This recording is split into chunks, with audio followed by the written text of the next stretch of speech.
जय हिंद दोस्तों, आप सभी का स्वागत है बलदेव क्लासेज में। हम स्टैटिक विद मैप को अध्ययन कर रहे थे, उसी के अंतर्गत ये हमारा नेक्स्ट लेक्चर है जिसे हम लेकर के आ गए हैं। आई थिंक ये जो लेक्चर है हमारा 11वां लेक्चर है। अगर इससे पूर्व आपने 10 लेक्चर और हो चुके हैं, अगर वो नहीं देखे हैं तो पहले उन्हें देखिएगा और उसके बाद आप इस लेक्चर को देखिएगा, आप अपने आप को बहुत बेहतर महसूस करेंगे। इससे पहले हम आपको अध्ययन करा चुके हैं। अगर मैं बताऊँगा आपको तो महाद्वीपों के बारे में हम चर्चा कर ही रहे हैं अभी फ़िलहाल डिटेल में। उससे पहले महाद्वीपों को क्या क्या मतलब कितने महाद्वीप हैं, कितने महासागर हैं, इन सब के बारे में है ना कुछ इंट्रोडक्शन आपका वीडियो दिया था शुरुआत में। उसके बाद में हम लोग एशिया पर आ गए थे, तो एशिया में ही हम दक्षिण एशिया को पढ़ लिया था। अब इसके साथ साथ हम देखें तो दक्षिण एशिया में जितने ग्रुप बनते थे भारत के परिप्रेक्ष्य के हिसाब से, उनको मैंने तो अध्ययन करा दिया था। लाइक दिस आपसे बोलूँ मैं, जैसे ब्रिक्स है, बिम्स्टेक है, सार्क है, इन सब के बारे में आपको अध्ययन करा दिया था। और साथ ही साथ दोस्तों भारतीय उपमहाद्वीप के बारे में भी अध्ययन करा दिया था। अब आज का जो हमारा लेक्चर है जिसमें हम पढ़ेंगे दक्षिण पूर्वी एशिया के बारे में। दक्षिण पूर्वी एशिया में कैसे क्या चीज़ें रहती हैं उनको थोड़ा समझते हैं, ठीक है। तो हम स्टार्ट करते हैं। देखिएगा, हैंड डाल लीजिएगा दक्षिण पूर्वी एशिया। तो सबसे पहले मैंने आज मैप लगा लिया है और मैप में अलग से भी आपको दिखाऊंगा कुछ, और वैसे आप कुछ इस मैप पर देखिएगा। ये दुनिया का मैप है जिसमें हमें एशिया महाद्वीप को और एशिया महाद्वीप में दक्षिण एशिया को देखना है, बस इतना कर लेना। तो समझिएगा, पहले देखो, पहले डायरेक्शन आप समझिए, उसके बाद हम इस पर आएंगे, ठीक है। हमारा जो आज का मुद्दा है दोस्तों वो क्या है? दक्षिण पूर्वी एशिया, दक्षिण पूर्व एशिया है ना, साउथ ईस्ट एशिया, इसे हमें अध्ययन करना है। साउथ ईस्ट एशिया में यदि आप देखोगे तो दोस्तों थोड़ा सा ड्रॉ करते हैं हम दिशाओं के हिसाब से, बस समझो। जैसे ये दिशा है, ये ईस्ट है, ये वेस्ट है, ये नॉर्थ हो गया और ये साउथ हो गया। ये नॉर्थ है, ये साउथ है, ये ईस्ट है और ये वेस्ट है, ठीक है। ये चारों दिशाएं आपको पता है, इसमें कोई दिक्कत नहीं होनी चाहिए आपको। अब इन्हीं दिशाओं में दोस्तों तुम देखोगे तो इनकी कुछ सब डायरेक्शन होती हैं, यानी डायरेक्शन की भी क्या होती हैं? सब डायरेक्शन होती हैं। सब डायरेक्शन में दोस्तों देखेंगे तो देखो यहाँ पर ये सब डायरेक्शन बन जाएगी। ये सब डायरेक्शन कौन सी बनेगी? South east. क्या बनेगी? South east. तो हिंदी में इसी को बोलते हैं साउथ ईस्ट, ठीक है। ये हो जाएगा। तो दक्षिण एशिया, दक्षिण पूर्वी एशिया, तो साउथ ईस्ट यहाँ बनना है, तो इसी से हम रिलेट कर लेंगे। तो जैसे लाइक दिस, मान लीजिएगा ये पूरा एशिया महाद्वीप है। अब एशिया महाद्वीप में दोस्तों अगर मैं आपको बताऊँ, जैसे मैंने ये ड्रॉ की रेखा, ठीक है, ये ड्रॉ रेखा की, आप देख लीजिएगा। अब यह रेखा जो ड्रॉ की जा रही है, अगर मान लीजिए ये दक्षिण हो गया, ये पूरब हो गया, तो इसके हिसाब से दोस्तों ये क्या हो जाएगा? दक्षिण पूरब हो जाएगा। तो दक्षिण पूरब में जो मतलब देश आएंगे हमें उनको अध्ययन करना है। आज का जो हमारा लेक्चर रहेगा, तो दक्षिण पूर्व में दोस्तों जो देश आ रहे हैं वो देश आप देख लीजिएगा थोड़ा सा मैप पर। जैसे ये हमारा भारत है, तो भारत के मतलब जो उत्तर पूर्वी राज्य है, भारत के उत्तर पूर्वी राज्य जिन्हें हम 7 सिस्टर कहते हैं, उनसे सबसे पहले सीमा लगाता है ये म्यांमार। मैंने बताया था आपको, म्यांमार के बारे में पढ़ा भी दिया है, ठीक है। म्यांमार है, इसके अलावा ये लाओस है, वियतनाम है, ये सभी देश, मतलब यहाँ से मैं आपसे बोलूँ तो ये पूरा का पूरा जो है ना, यहाँ से यहाँ तक ये जो मैं ड्रॉ कर रहा हूँ आपको ध्यान रखना है, ये कम्प्लीटली क्या किस में आएगा? दक्षिण पूर्वी एशिया में आता है। किस में आता है? दक्षिण पूर्वी एशिया में। तो मैं इसलिए यहाँ पर ड्रॉ कर रहे हैं कि दक्षिण पूर्वी एशिया क्यों नाम ले रहे हैं, क्योंकि इसका लोकेशन ही दक्षिण पूर्व में है। मतलब एशिया आधार ये माना। अब एशिया के एक रेखा हमने ये खींच दी और ये खींच दी।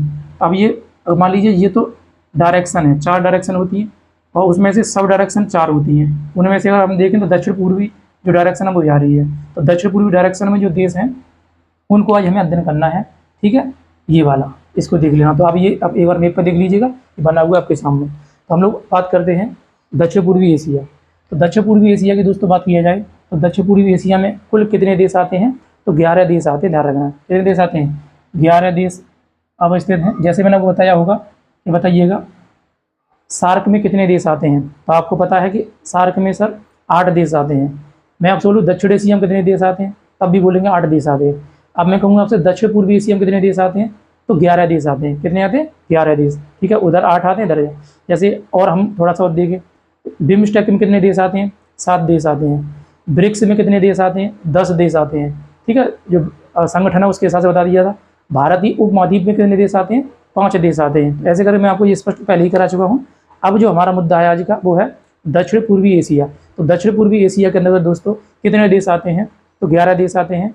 अब इन 11 देशों में यार यदि हम देखें तो इन 11 देशों को अध्ययन करने के लिए हम 10+1 लिख सकते हैं। जो 10 देश हैं दक्षिण पूर्वी एशिया के, इन्होंने अपना एक संगठन बना रखा है, उस संगठन का नाम है आसियान। क्या नाम है? आसियान। यानी कि ये एक देश इसमें संगठन में शामिल नहीं है, फिलहाल ध्यान रखना है।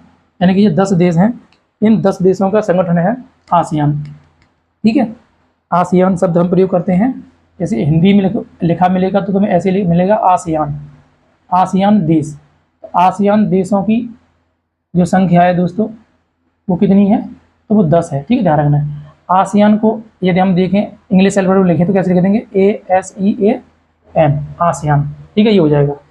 अब देखो आसियान जो है ना, इसका फुल फॉर्म पता होना चाहिए आपको, तब तो क्लियर सारी बातें हो पाएंगी। ठीक है, तो आसियान में देखो कुछ भी नहीं है, तो हाँ सिंपल सा मामला है। जैसे ए से क्या हो जाएगा? एसोसिएशन, एसोसिएशन ए से। ठीक है, अब साउथ ईस्ट, यानी साउथ ईस्ट में तो ये देश पड़ ही रहा है, तो साउथ ईस्ट, साउथ ईस्ट। अब देखो ए से क्या हो जाएगा? एशियन, और एन से हो जाएगा nation, south east Asian nation. तो दोस्तों आप देख सकते हो साउथ ईस्ट एशियन नेशन जो है वो एक दक्षिण पूर्वी एशिया का एक संगठन है, जिसमें लगभग कितने देश आते हैं? 10 देश आते हैं। कितने देश आते हैं? 10 देश आते हैं, ध्यान रखना है। ठीक है, यानी दक्षिण पूर्वी एशियाई देशों का संगठन, हिंदी में क्या बोल देंगे? दक्षिण पूर्वी एशियाई देशों का संगठन के नाम से इसे हम जानेंगे। जैसे शॉर्ट फॉर्म क्या बोलते हैं? आसियान। तो आसियान में कुल देशों की संख्या कितनी है? 10 है। अब वो 10 के 10 देश आप देख लीजिएगा, यानी कि भारत के उत्तर पूर्वी राज्य से सबसे पहले सीमा लगाता है राज्य म्यांमार। ठीक है, कौन सा देश हो जाएगा? म्यांमार हो जाएगा सबसे पहले। तो मैं इसे इरेज कर ले रहा हूँ, उसके बाद दिखते हैं। देखो समझो,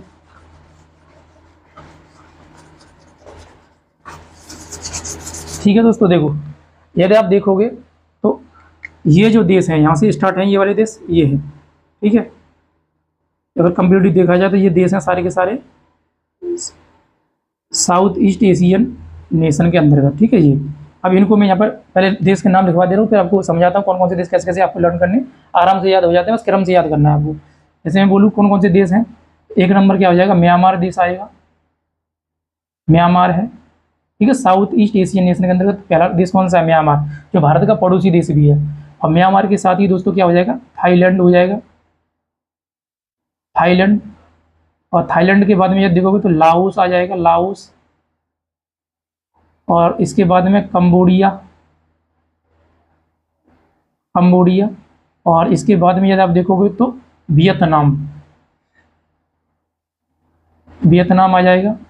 और इसके बाद यदि आप देखोगे तो मलेशिया आ जाएगा, मलेशिया। इसके अलावा दोस्तों कौन सा आ जाएगा? तो सिंगापुर आ जाएगा। और सिंगापुर के बाद में यदि हम देखें तो हम कहते हैं इंडोनेशिया आ जाएगा, इंडोनेशिया। इसके नीचे इंडोनेशिया पड़ जाएगा। और इंडोनेशिया के ऊपर जो देश पड़ेगा दोस्तों वो पड़ेगा ब्रुनेई, ब्रुनेई आ जाएगा। और 10 नंबर जो देश होगा वो होगा दोस्तों फिलीपींस। क्या हो जाएगा? फिलीपींस हो जाएगा। तो दक्षिण पूर्वी एशिया में यदि आप देश देखोगे तो ये हमारे सामने 10 देश हैं जो आपको क्रम से मैं लिखवा दिए हैं, आप इनको एक बार देखिएगा। ठीक है, ये हो जाएगा इसके अंतर्गत। अब दोस्तों जैसे ही हम आगे बढ़ते हैं तो आगे समझिएगा इसके अंतर्गत इन देशों की, जैसे हमारा पढ़ाने का तरीका जो है आपको पता लग गया होगा कि जब भी कोई देश आता है तो पहले हम उन देशों की राजधानी और मुद्रा के बारे में चर्चा करते हैं, फिर उन देशों के बारे में लोकेशन है वो देखेंगे।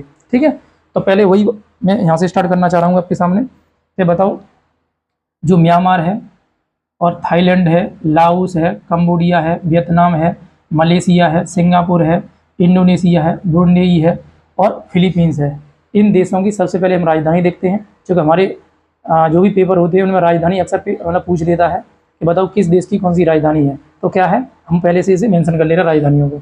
तो दोस्तों देखिएगा, म्यांमार की राजधानी की अगर बात किया जाए तो म्यांमार की राजधानी का नाम क्या है? नेपीदा, नेपीदा। म्यांमार की राजधानी का नाम नेपीदा है, ध्यान रखना है। जबकि थाईलैंड की राजधानी का नाम दोस्तों क्या हो जाएगा? बैंकॉक। क्या हो जाएगा? बैंकॉक हो जाएगा। लाओस की राजधानी का नाम क्या हो जाएगा दोस्तों? तो ध्यान, वियेनतेन, वियेनतेन।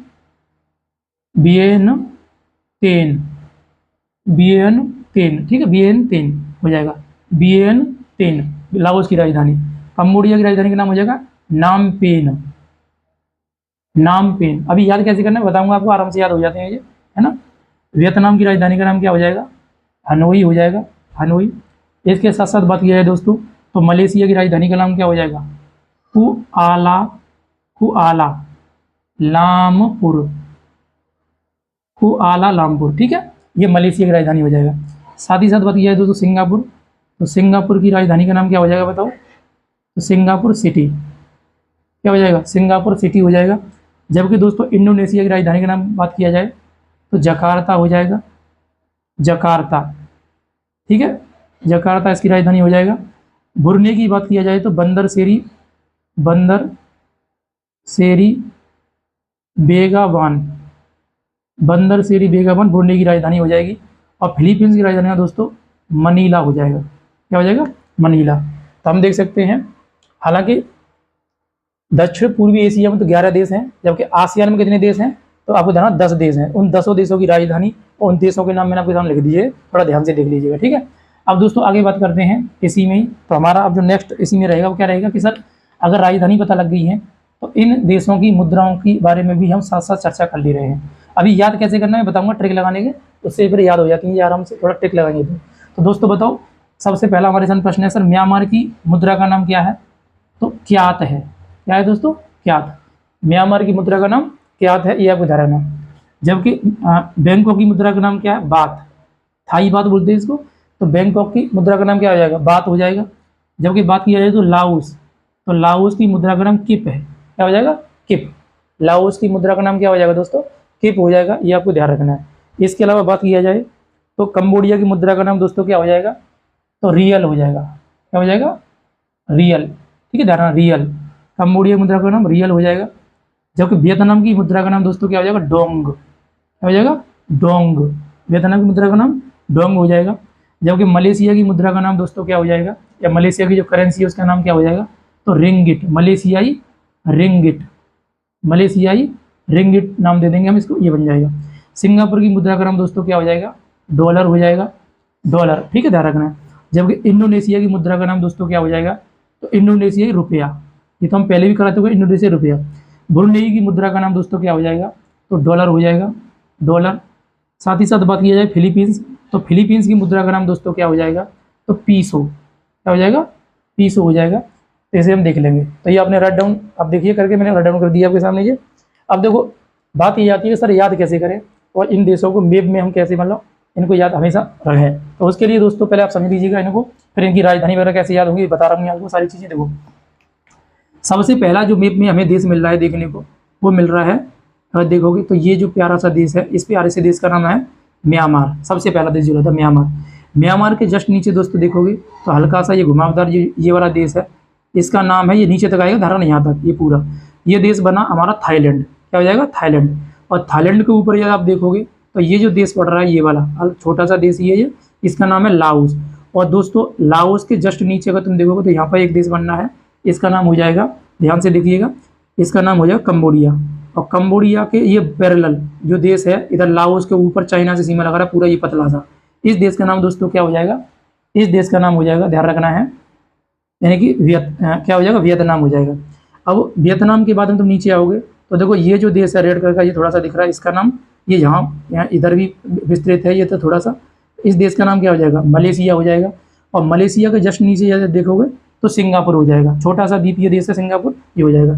अब सिंगापुर से जैसे नीचे आओगे तो देखो ये बहुत बड़ा देश है दक्षिण पूर्वी एशिया का, ये वाला, इस देश का नाम जो दोस्तों है ये वाला पूरा, इस देश का नाम इंडोनेशिया है, क्या हो जाएगा? इंडोनेशिया पूरा हो जाएगा, ध्यान रखना, काफ़ी बड़ा देश है, दक्षिण पूर्वी एशिया में सबसे बड़ा देश यही माना जाता है। और साथ ही साथ देखा जाए तो ये ऊपर की तरफ जो आपको दिख रहा है ये वाला द्वीप है बहुत सारे, इस देश का नाम है फिलीपींस, क्या नाम हो जाएगा? फिलीपींस। तो आप देख सकते हैं कि भारत के दक्षिण पूर्व में या एशिया के दक्षिण पूर्व में लगभग अगर हम देखें तो ये देशों की अवस्थिति है, इन्हें आप देख लीजिएगा। अगर यहाँ पर मैप सही नहीं दिख रहा है तो मैं अलग से जो एटलस का मैप है उस पर मैं तुम्हें दिखा दे रहा हूँ। देखो पहले तो ब्लैंक मैप पे देख लो आप, ये ब्लैंक मैप है, यहाँ देखो पहले, ठीक है। इस ब्लैंक मैप पे देखो ये ड्रॉ करके मैंने दिया है जो अभी समझा रहा हूँ वहाँ पर ही, उसके हिसाब से आप समझ लीजिएगा। तो दक्षिण पूर्वी एशिया में जब आप देखोगे दोस्तों तो आप देखो ये जो एरिया दिखा रहा है ये वाला पूरा, ये जूम करके दिखा दे रहा हूँ, देखो ये वाला, ये पूरा का पूरा क्या दक्षिण पूर्वी एशिया में आएगा। देखो मैंने इसे ही ड्रॉ किया है जहाँ पर, ये देख लेना। और समझ में नहीं आ रहा तो एक चीज़ और देख लीजिएगा, ये एटलस मैप देख लो, सबसे बेस्ट रहेगा। देखो ये एशिया का मानचित्र है, हमारा एशिया जो है उस एशिया में भारत जो है दक्षिणी एशिया में है, ठीक है, दक्षिणी एशिया में। अब भारत के और एशिया के दक्षिण पूर्व में जो देश हैं जिन्हें हम आसियान देश कहते हैं। तो आप देख सकते हैं, देखो ये वाला जो देश है ये म्यांमार हो गया, इस पर नाम मेंशन नहीं है देश में। आप देख लीजिए म्यांमार है, म्यांमार के जस्ट नीचे क्या है, थाईलैंड है, थाईलैंड के इधर बगल में लाओस है, लाओस के जस्ट नीचे क्या है, लाओस के जैसे कंबोडिया है, कंबोडिया के बगल में क्या हो जाएगा, तो वियतनाम है, क्या है, वियतनाम। और उसके नीचे तुम जैसे जाओगे तो ये नीचे क्या पड़ जाएगा, मलेशिया है, इधर भी क्या है, मलेशिया। मलेशिया दो जगह विस्तृत है, अभी बताएंगे, चर्चा करेंगे। मलेशिया के जस्ट नीचे दोस्तों ये छोटा सा द्वीपीय देश है इधर, ये वाला, इसका नाम सिंगापुर है, क्या है, सिंगापुर। और सिंगापुर से जैसे ही तुम नीचे आओगे तो ये पूरा बड़ा सा देश जो तुमको दिख रहा है, ये वाला पिंक कलर का, इस देश का नाम दोस्तों क्या है, इंडोनेशिया है, क्या है, इंडोनेशिया।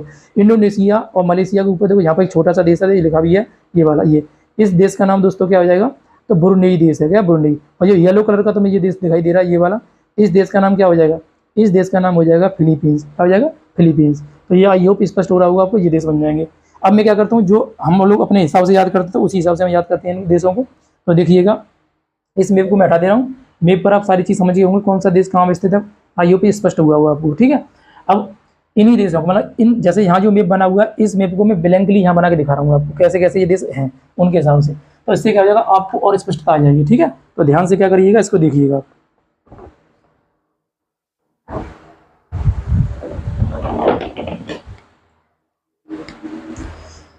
देखिएगा दोस्तों,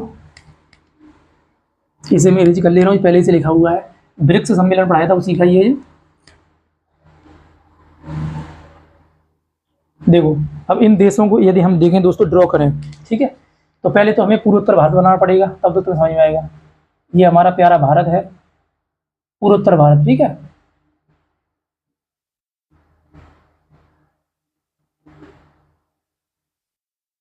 ये है भारत, ठीक है। अब इसी भारत की पैरेलल क्या है, इन देशों को हमें दिखाना है, ठीक है। थोड़ा सा देख लीजिएगा इसी में। तो ये दोस्तों देखिएगा, मैं देश को थोड़ा ड्रॉ करते चला जा रहा हूँ। आप जानते हो पहले से, म्यांमार को तो मैं पहले बता चुका हूँ आप लोगों को। ये जो देश है, इस देश का नाम म्यांमार है, और म्यांमार के जस्ट नीचे ही दोस्तों का तुम देखोगे ये वाला देश, थोड़ा सा हम और नीचे आ जाते हैं, ये काफ़ी नीचे तक जाएगा, ये वाला। इस देश का नाम दोस्तों क्या हो जाएगा, बैंकॉक है। और इसके ऊपर तुम देखोगे तो ये वाला क्या हो जाएगा, थोड़ा सा और ड्रॉ कर दीजिए इसको, ये लाओस हो जाएगा, लाओस। लाओस के नीचे दोस्तों जैसे ही तुम आओगे लाओस के, तो लाओस के नीचे यहाँ एक देश पड़ेगा, इसका नाम क्या हो जाएगा, इसका नाम हो जाएगा कंबोडिया, ठीक है। कंबोडिया को ध्यान बन जाएगा। अब यहाँ से हमें लगाना है इसी से, कंबोडिया से। तो कंबोडिया से जैसे ही तुम लगाओ तो कंबोडिया से एक देश गया, पतला पतला से ये देश है यहाँ तक ऊपर तक, इस देश का नाम क्या हो जाएगा, वियतनाम, क्या हो जाएगा, वियतनाम, ठीक है, ध्यान रखना है, वियतनाम। अब दोस्तों जैसे ही हम नीचे की तरफ आते हैं तो नीचे से समझिएगा, ये देश हमने बनेगा। एक नंबर देश का नाम म्यांमार है, 2 नंबर देश का नाम थाईलैंड, 3 नंबर का नाम लाओस, 4 नंबर का नाम क्या हो जाएगा, कंबोडिया, 5 नंबर का नाम क्या हो जाएगा, तो 5 नंबर का नाम हो जाएगा, आपको ध्यान रखना है, यानी कि वियतनाम। अब जैसे ही तुम इसके नीचे आओगे दोस्तों तो यहाँ पर और द्वीप सटा हुआ है, इसी से ही ये आगे जब बढ़ेगा तो ये यहाँ तक मान लीजिएगा थाईलैंड है। इसके नीचे जैसे ही तुम देखोगे तो यहाँ पर इस तरफ और इस तरफ एक द्वीप पड़ेगा, ठीक है।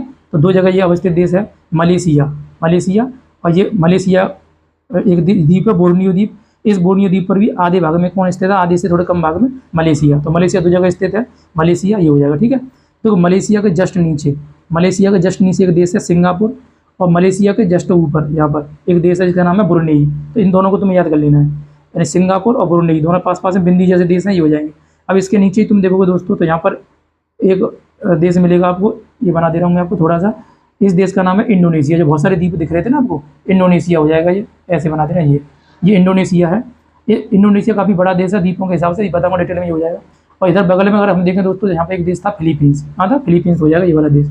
तो आप देखिएगा ये हमारा भारत है, भारत और एशिया के दक्षिण पूर्व में जो देश हैं वो क्रम से देखिएगा।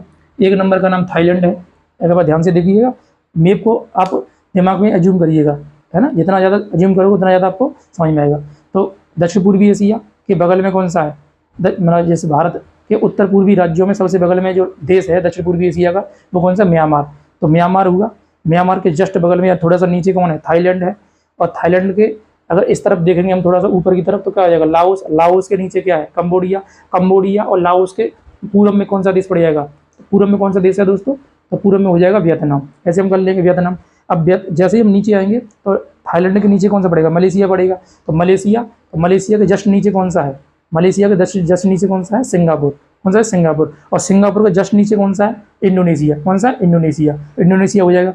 और इंडोनेशिया के जस्ट ऊपर थोड़ा सा इधर जाएंगे, जैसे ये वाला बिंदी सा बनना है, इस देश का नाम क्या हो जाएगा? तो ब्रुनेई। और ब्रुनेई के जस्ट ऊपर थोड़ा सा हम जाएंगे तो कौन सा हो जाएगा? फिलीपींस हो जाएगा। कौन सा हो जाएगा? फिलीपींस। तो इस तरह से हम क्या करेंगे? इन देशों को देख लेंगे। अगर देखो ऐसे भी आपको याद नहीं हो रहा मैप के अकॉर्डिंग, तो आप क्या करिएगा? सर्कल से आप बनाकर इन्हें याद कर लीजिएगा। ठीक है, हम केवल 10 सर्कल बना रहे हैं, उनके हिसाब से हम बढ़ा दे रहे हैं आपको, ये बन जाएगा। देखो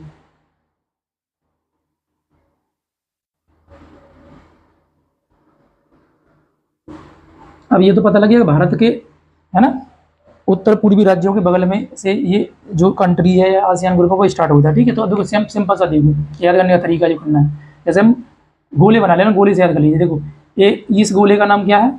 इस गोले का नाम दोस्तों क्या हो जाएगा? म्यांमार। म्यांमार के नीचे कौन था? थाईलैंड। और इसके बगल में कौन था? लाओस। और इसके बगल में कौन था? कंबोडिया। इन दोनों के बगल में कौन था? इन दोनों के बगल में कौन हो जाएगा? तो हो जाएगा वियतनाम। अब जैसे ही हम इससे नीचे आएंगे, इससे नीचे इस गोले से, तो ये जो थाईलैंड है, थाईलैंड से नीचे आएंगे तो क्या पड़ेगा? मलेशिया। मलेशिया के नीचे कौन पड़ जाएगा? तो मलेशिया से नीचे पड़ जाएगा दोस्तों, मलेशिया के नीचे कौन पड़ जाएगा? सिंगापुर। और उसके बाद यदि हम देखें तो ये देश कौन सा हो जाएगा? इंडोनेशिया। अब इंडोनेशिया के ऊपर कौन सा हो जाएगा? ब्रुनेई। और इधर एक बगल में एक और गोला था, इसका नाम क्या था? फिलीपींस। क्या हो जाएगा? फिलीपींस। तो एक बार रिज्यूम करो, 2-3 बार बनाओ, इसको प्रैक्टिस करोगे तो आराम से याद हो जाएंगे ये।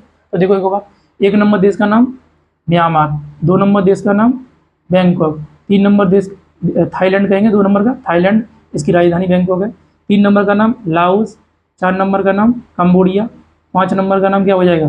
5 नंबर का हनोई, यानी हनोई राजधानी वियतनाम देश है। और इसे देखेंगे तो ये क्या हो जाएगा? मलेशिया हो जाएगा, सिंगापुर है, इंडोनेशिया है। और यदि हम देखें आगे तो ये देखोगे आप तो ये कौन सा हो जाएगा? ये हो जाएगा ब्रुनेई। क्या हो जाएगा? ब्रुनेई। और ये कौन सा देश है? फिलीपींस है। कौन सा देश हो जाएगा? फिलीपींस। आई होप ये स्पष्ट हो रहा होगा आपको, याद कर लोगे आप, इसमें कोई दिक्कत नहीं है। ठीक है, तो थोड़ा सा एज्यूम करो दिमाग में कि कौन सा कहाँ देश है। ठीक है, देखो 1 नंबर देश का नाम म्यांमार, 2 नंबर देश का नाम थाईलैंड, 3 नंबर देश का नाम तो बताइए लाओस, 4 नंबर का नाम कंबोडिया, 5 का नाम वियतनाम, 6 का नाम मलेशिया, 7 का नाम सिंगापुर, 8 का नाम इंडोनेशिया, 9 का नाम ब्रुनेई, 10 का नाम फिलीपींस। तो आसियान में जो शामिल देश हैं वो कितने हो जाएंगे? तो हम देख सकते हैं कितने देश हो गए सर, ये देश हो जाएंगे 10। एक बार पुनः और मतलब इसे रिपीट करो, समझो।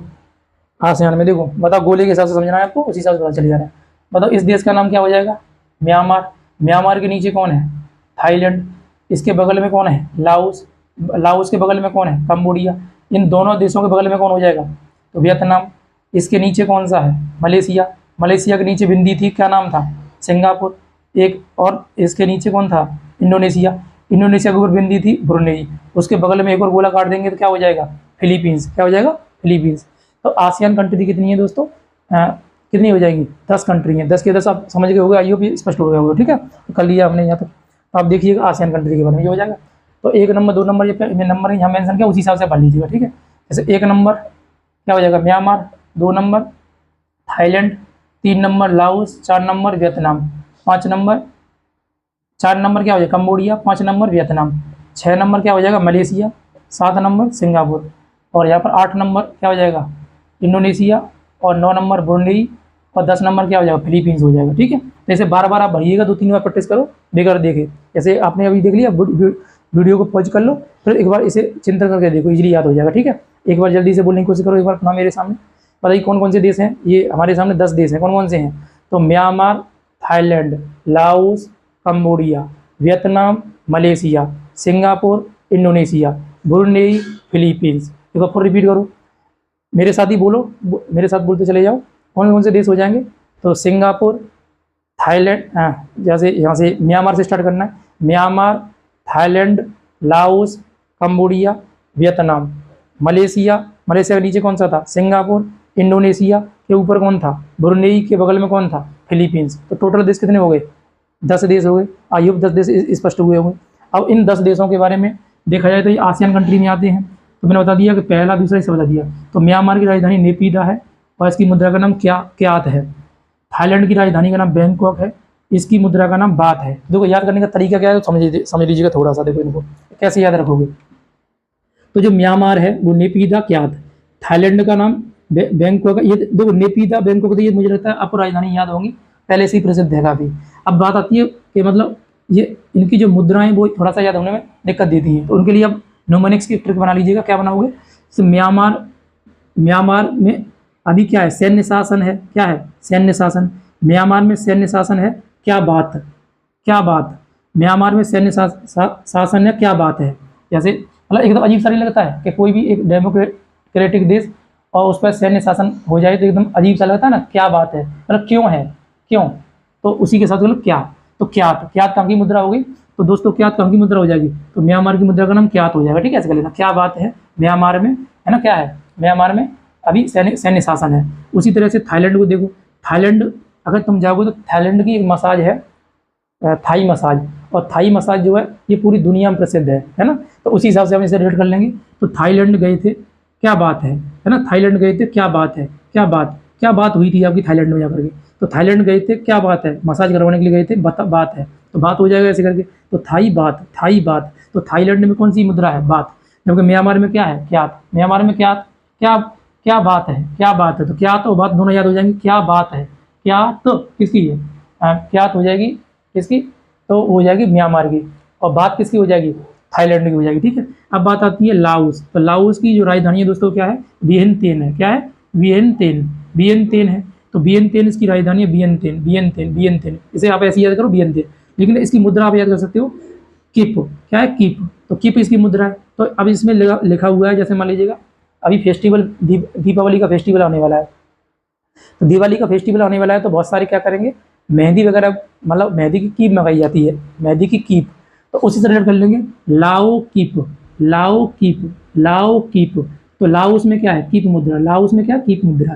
थाईलैंड में क्या है? बात। थाई बात। म्यांमार में क्या? ऐसे याद हो जाएगा। अब कंबोडिया की दोस्तों बात करें, तो कंबोडिया की राजधानी का नाम नामपेन है। क्या है? नामपेन। और इसकी राजधानी का नाम वियंतियन है। तो इन दोनों में कन्फ्यूजन होता है, वियंतियन किसकी है, नामपेन किसकी है। तो मैं नामपेन पे तो मैं न्यूमोनिक्स लगा दे रहा हूँ, इससे याद आ जाएगा आपको। इसमें देखो शब्द आ रहा है नामपेन आ रहा है। तो आप देखिएगा थोड़ा सा, अभी 1 मिनट वेट कीजिएगा।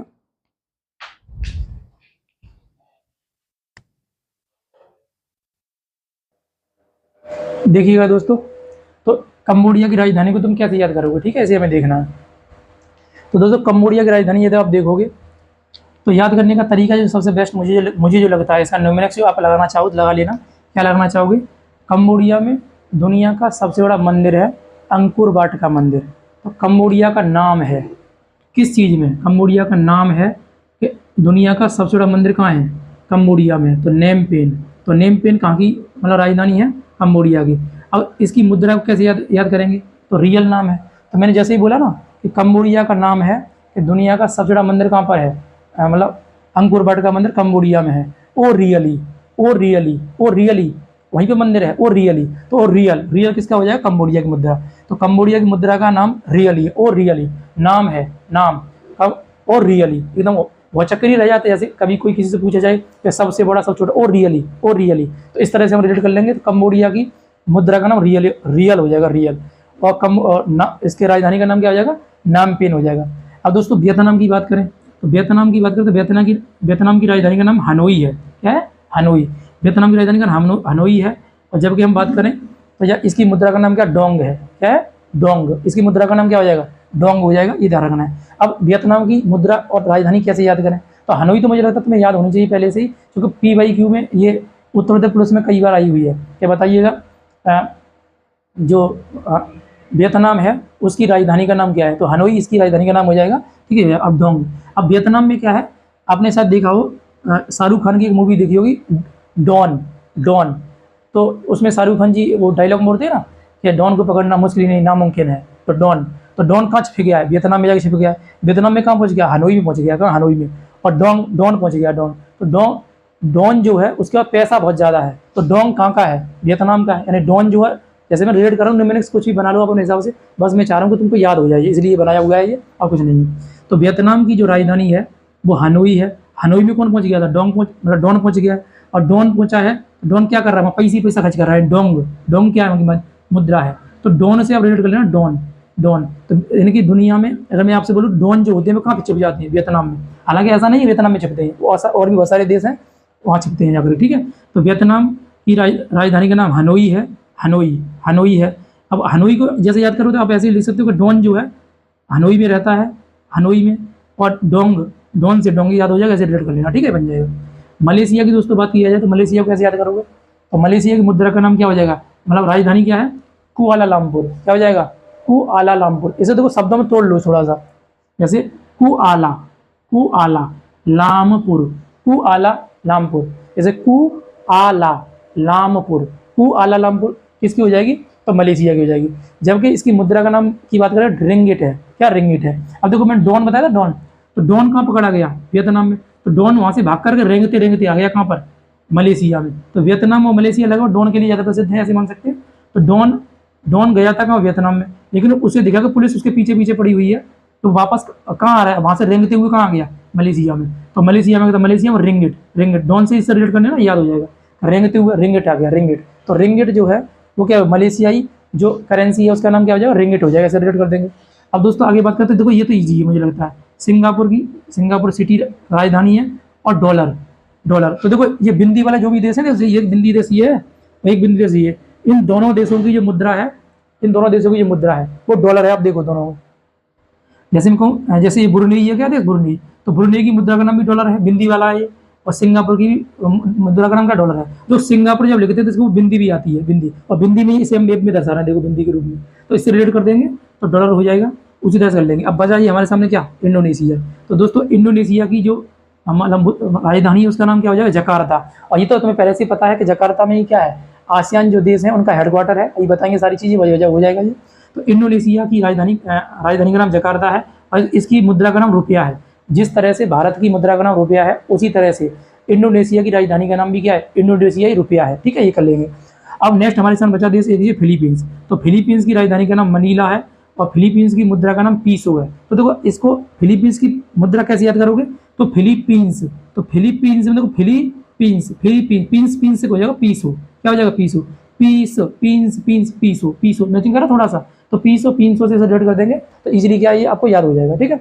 हम कह सकते हैं कि जो भी आसियान कंट्री हैं, उन आसियान कंट्रियों की राजधानी मुद्रा के संबंध में चर्चा कर रहे हैं। आप देख सकते हो ये आपको आयोग याद हुई होगी कुछ थोड़ा बहुत, ठीक है। अब और थोड़ा सा हम आगे बढ़ते हैं तो समझिए थोड़ा सा और। तो देखो आसियान देशों की संख्या 10 है। उन आसियान देशों के बारे में बता दिया, फुल फॉर्म क्या है इसकी, association south east Asian nation है। अब प्रश्न ये है कि जो आसियान देश है इनकी स्थापना कब हुई है, बताओ। आसियान जो ग्रुप था इसकी स्थापना कब हुई थी, बताइए। इसकी स्थापना दोस्तों कब हुई है, 1967 में। इसकी स्थापना को कब हुई है आसियान देशों की, तो ध्यान रखना है 1967 में इसकी स्थापना हुई है, यानी कि हम कह सकते हैं 8 अगस्त 1967 में इसकी स्थापना हुआ, ठीक है, ध्यान रखना है। किस घोषणा पत्र के तहत, ये प्रश्न तुमसे पूछ सकता है, कौन सा घोषणा पत्र था, तो बैंकॉक घोषणा पत्र के तहत क्या हुआ है, इसकी स्थापना हुई है, ध्यान रखना है। किसकी, आसियान की। और आसियान का जो हेडक्वार्टर है दोस्तों वो क्या है, हेडक्वार्टर में जस्ट बताया ही है, क्या है, जकार्ता में, कहाँ पर है, जकार्ता। और जकार्ता किसकी राजधानी, तो बताइए इंडोनेशिया की राजधानी का नाम क्या है, जकार्ता। तो जकार्ता में क्या हो जाएगा, इसका हेडक्वार्टर हो जाएगा, ध्यान रखना है। बैंकॉक घोषणा पत्र के तहत क्या हुआ है, आसियान की स्थापना हुई है। और तुम्हारे लिए एक प्रश्न है, बताओ, इस प्रश्न का आंसर तुम्हें कमेंट बॉक्स में देना है। यह जो प्रश्न पूछ रहा हूँ, यह प्रश्न इससे पहले वाले लेक्चर में इसका आंसर मिलेगा आपको, जो इससे मतलब पूर्व में मैं लेक्चर आपको दे चुका हूँ, 10वां लेक्चर दूंगा। ये हमारा 11वें नंबर का सारे लेक्चर है, तो ये आपको ध्यान रखना। तो आपको ये बताना है बैंकॉक घोषणा पत्र के तहत और किस संगठन की स्थापना की गई है, ठीक है, ध्यान रखना। जैसे 2 संगठन हैं जिनकी स्थापना बैंकॉक घोषणा पत्र के तहत की गई है। तो एक तो संगठन तो ये हो गया आसियान, दूसरा संगठन का नाम क्या था वो आपको कमेंट बॉक्स में बताना है, मैं देखूंगा, देखते हैं कौन कौन विद्यार्थी इसको बताएंगे। ध्यान से बताइएगा कौन सा था, ठीक है। अगर नहीं पता है तो अगर ये इससे पहले वाली वीडियो देखो, वहाँ पर कहीं ना कहीं मिलेगा आपको, और उसका आंसर करना है आपको, ठीक है, ये बताइएगा। अब दोस्तों हम लोग आगे बात करते हैं। तो आगे देखोगे तो मैंने आपको ये बता ही दिया कि संख्या 10 देशों की ये हो जाएगा। अब देखो एक चीज़ समझो, जब मैं तुम्हें भारत का पड़ोसी देश पढ़ा रहा था, भारत के पड़ोसी देशों में मैंने आपको इस देश का अध्ययन करा दिया था, इस देश का, म्यांमार का। तो म्यांमार को मैं दोबारा तो पढ़ा नहीं सकता यहाँ पर। अगर आपने वो लेक्चर नहीं देखा तो इससे पहले वाले लेक्चर वहाँ देखो जाकर के, आपको समझ में आ जाएगा सारी चीज़, ठीक है, ध्यान रखना। डिटेल चर्चा की थी म्यांमार के बारे में। हालांकि अगर मैं बोलूँ कि म्यांमार को रैपिड फायर में अगर रिवीजन करें तो रिवीजन में तो मैं करा दे रहा हूँ अभी तुरंत, ठीक है। देखो म्यांमार जो है वो भारत का पड़ोसी देश है। म्यांमार दक्षिण पूर्वी एशिया का भारत की तरफ से प्रथम देश है। म्यांमार जो है इसके उत्तर में हकाकाबो पहाड़ी है और इसकी सबसे ऊंची चोटी का नाम हकाकाबोई है। हकाकाबो से एक नदी का उद्गम हुआ है जिसका नाम क्या, इरावती नदी है, जो कि म्यांमार की सबसे लंबी नदी है। अब देखा जाए भारत और म्यांमार के मध्य में जो सीमा रेखा है वो अराकान योमा पर्वत है, वो लगाता है। हालांकि इसके अलावा और पर्वत भी है, जैसे पटकोई भूम है, सारामती पर्वत है और नीला पर्वत है। ये सभी क्या है, भारत के समक्ष क्या करते हैं, सीमा लगाते हैं म्यांमार के संबंध में, राइट।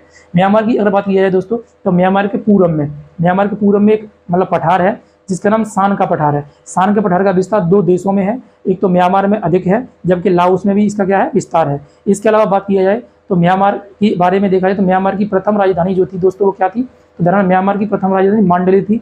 मांडले जो थी इसी में बीजी तिलक को क्या किया गया था, कैद करके रखा गया था कुछ समय के लिए। उसके बाद इसकी दूसरी राजधानी क्या बनी थी, रंगून बनी थी। रंगून जिसे हम यंगून भी कहते हैं। इसी रंगून या अंगून में यंगून में क्या था, जो मुगल बादशाह था, अंतिम मुगल बादशाह जफर था, उसका मकबरा कहाँ पर है, तो आपको ध्यान रखना है रंगून में है। कहाँ पर है, रंगून में हो जाएगा, ये हम कर लेंगे। इसके अलावा अगर बात की जाए, मैं आपसे बोलूँ म्यांमार के संबंध में, तो म्यांमार की वर्तमान राजधानी का नाम क्या है, नेपीदा है। म्यांमार की मुद्रा का नाम क्या है, क्यात है। म्यांमार में वर्तमान में सैन्य शासन चल रहा है। इससे पहले जो बाकी प्रधानमंत्री या राष्ट्रपति थी तो आन मान सूकी थी, उन्हें हटा करके अभी क्या कर दिया गया है, मतलब सैन्य शासन को बना दिया गया है। इसके अलावा दोस्तों बात किया जाए म्यांमार में, तो म्यांमार का निकनेम है, पूछेगा आपसे, सोडियम पैगोडा का देश किसे कहते हैं, तो गोल्डन पैगोडा। सोडियम पैगोडा का देश किसे बोलते हैं, तो म्यांमार को ही सोडियम पैगोडा का देश कहते हैं। ये सारी चीज़ मैं आपको बता दिया था पहले ही, ठीक है। इसके अलावा एक और मैं यहाँ चर्चा की थी कि म्यांमार जो है, म्यांमार को भारत ने क्या किया है, कोको द्वीप जो है बंगाली खाड़ी में, वो क्या किया है, गिफ्ट में दिया था। अब उसी को लेकर क्या भारत और इसके मध्य में विवाद चल रहा है। मैं आपसे बोलूँ कि म्यांमार जो है बंगाली खाड़ी से सीमा लगाता है, राइट। और इसके अलावा यदि देखा जाए तो बांग्लादेश से सीमा लगाता है, भारत से सीमा लगाता है, ऊपर जाओगे चाइना से सीमा लगाता है, इधर देखोगे लाओस से लगाता है, नीचे थाईलैंड से सीमा लगाता है, ऐसे हो जाएगा। लेकिन बात ये आती है कि जो म्यांमार है, म्यांमार जो है वो कोको द्वीप और भारत जो अलग होते हैं वो किस चैनल के द्वारा अलग होते हैं, तो कोको चैनल के द्वारा। यानी भारत और म्यांमार के मध्य में जो सीमा रेखा है, उस सीमा रेखा जो समुद्री सीमा रेखा है उसका नाम क्या, कोको चैनल है। कोको चैनल अंडमान निकोबार द्वीप समूह और कोको द्वीप के मध्य में है, ऐसे हमने इसे देख लिया था। ये सारी कहानी मैंने आपको इससे पहले वाले लेक्चर में बता दी थी, ठीक है। तो आप एक बार उसे देखिएगा अच्छी तरीके से, बारीकी से सारी चीज़ पॉइंट आउट करके बताई हुई है। अब बात आती है हमारे सामने थाईलैंड की। किसकी बात आती है दोस्तों, थाईलैंड की बात आती है। तो आपको पता है थाईलैंड भी मैंने आपको पढ़ा दिया है, आपने दिमाग दिया हो तो थोड़ा सा ध्यान दिया हो तो दोस्तों थाईलैंड के बारे में मैंने आपको चर्चा कर चुका हूँ पहले ही। कब की थी, तो बता रहा हूँ मैं आपको थोड़ा सा, जब मैं आपको बिम्स्टेक पढ़ा रहा था, तो बिम्स्टेक में थाईलैंड पढ़ा दिया था। क्योंकि बिम्स्टेक जो है, पहले तो बिम्स्टेक की फुल फॉर्म क्या है, तो बे ऑफ बंगाल है ना, बे ऑफ बंगाल, बिम्स्टेक, बिम, तो बे ऑफ बंगाल, मैं लिख ले रहा हूँ इसको बिम्स्टेक को, तब मैं आपको बता रहा हूँ बिम्स्टेक, ये है बिम्स्टेक। तो bay of Bengal initiative, I for क्या हो जाएगा, initiative for multi sector and technical economics cooperation, ये इसका फुल फॉर्म है। इसमें देश कितने थे, 7 देश थे, जिसमें से दक्षिण एशिया के 5 देश आते थे। दक्षिण एशिया के कौन से 5 देश थे, तो श्रीलंका था, भारत था, नेपाल था, भूटान था और बांग्लादेश था। जबकि दक्षिण पूर्वी एशिया के 2 देश आते थे। 2 देशों में कौन सा हो गया, म्यांमार हो गया और क्या हो जाएगा, थाईलैंड हो जाएगा। तो हम ये कह सकते हैं म्यांमार के बारे में तो 2 तरह से समझ सकता है कि म्यांमार जो है वो बिम्स्टेक का भी हिस्सा है, म्यांमार भारत का पड़ोसी देश का भी हिस्सा है, ये आपको ध्यान रखना है, ठीक है। इसके अलावा थाईलैंड जो है वो बिम्स्टेक का भी हिस्सा है और देखा जाए तो ये आसियान का भी हिस्सा है, और ये तो आसियान का प्रथम देश है ही है जो म्यांमार रहता है वो, ठीक है, ये हो जाएगा। तो थाईलैंड के बारे में हम अब स्पष्ट कर चुके थे, थोड़ी बहुत हमने चर्चा कर लिया था। जैसे मैं आपसे बोलूँ कि थाईलैंड जो है इसे हम सफ़ेद हाथियों का देश कहते हैं। थाईलैंड में यदि बात किया जाए तो रबर उत्पादन में दुनिया में प्रथम स्थान है। लगभग दुनिया का 2/3 रबर का उत्पादन अकेले कौन कर देता है, तो थाईलैंड कर देता है, ठीक है। थाईलैंड को हम सफ़ेद हाथियों का देश कहते हैं, ये आप जानते ही हो। और थाईलैंड जो है वो चाइना से सीमा नहीं लगाता। ये प्रश्न पूछा जाता है कि बताओ थाईलैंड जो है किससे सीमा नहीं लगाता है, तो चाइना से सीमा नहीं लगाता है। तो मैंने आपको ये देश भी पढ़ा दिया था, ओके, शायद आपको ध्यान आ रहा हो। तो ये हमने 2 देश पढ़ लिए हैं। अब बच्चे दोस्तों ये वाले देश जो हमें पढ़ने हैं आगे, तो जो बचे हुए देश हैं उनका हमें अध्ययन करना है, ध्यान रखिएगा, ठीक है। तो ऐसे आप ध्यान से देख लीजिएगा सारी चीज़ों को, कोई दिक्कत है तो बताइएगा, ठीक है। ये देश हमारे हो गए थे, क्लियर है, यहाँ तक देख लीजिएगा। हालांकि मैं दोबारा से देखो म्यांमार तो नहीं बता पाएंगे, पढ़ा रहे हैं म्यांमार को नहीं पढ़ा रहे हैं अभी। थाईलैंड से स्टार्ट कर लेना, सारी चीज़ आप एक बार देखते चले जाओ, जैसे किसी का छूटा हुआ है तो वो कर लेना अपना, ठीक है। क्योंकि थाईलैंड में 1-2 क्वेश्चन और मेंशन करने हैं इसमें जो हमारे लिए इंपॉर्टेंट हो सकता है। तो एक बार मैप बनाइए थाईलैंड का, उसी हिसाब से हम सर करते चले जाएं। देखो अब दक्षिण पूर्वी एशिया है तो यहाँ पर ध्यान रखिए हमारा भारत रहेगा इधर, ये तो भारत को बार बार नहीं बना रहे, केवल जिनकी जरूरत है उन्हीं को बनाते हैं। ये हम थोड़ा देश देखेंगे, ये वाला,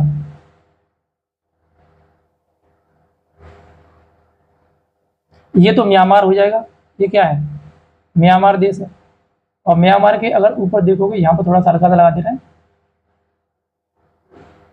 ये, और इसके ये बगल से पूरा जो देश आपके सामने दिख रहा है ये वाला, इस देश का नाम दोस्तों थाईलैंड हो जाएगा, थाईलैंड, ठीक है, ये लिखवा दिया है, हल्का सा पतला कर दिया, ये थाईलैंड है, ठीक है, ये थाईलैंड।